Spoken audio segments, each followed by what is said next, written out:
greatest virtue is to follow the Tao, and the Tao alone. The Tao is elusive and intangible.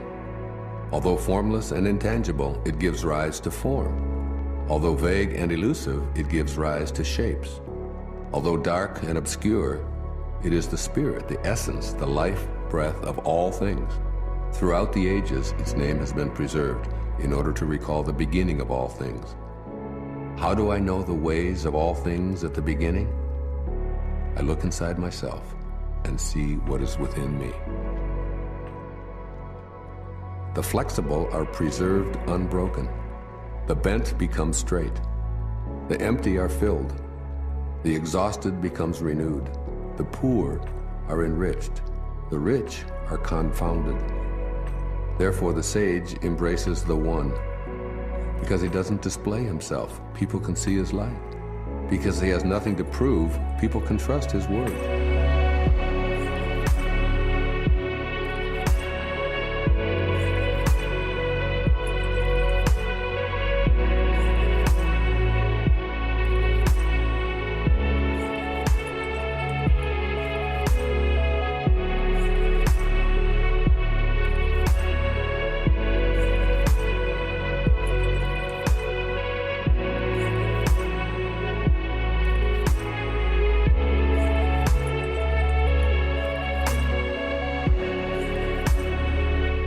Because he doesn't know who he is, people recognize themselves in him. Because he has no goal in mind, everything he does succeeds. The old saying that the flexible are preserved unbroken is surely right. If you have truly attained wholeness, everything will flock to you. To talk little is natural. Fierce winds do not blow all morning. A downpour of rain does not last the day. Who does this? Heaven and earth. But these are exaggerated, forced effects, and that is why they cannot be sustained. If heaven and earth cannot sustain a forced action, how much less is man able to do so? Those who follow the way become one with the way.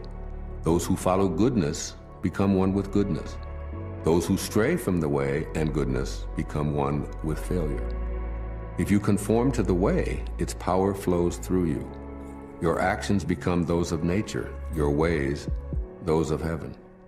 Open yourself to the Tao and trust your natural responses, then everything will fall into place.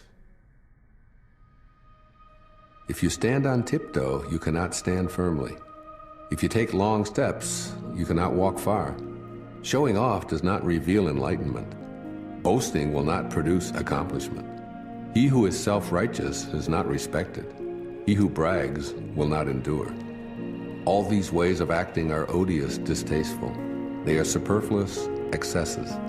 They are like a pain in the stomach, a tumor in the body. When walking the path of the Tao, this is the very stuff that must be uprooted, thrown out, and left behind.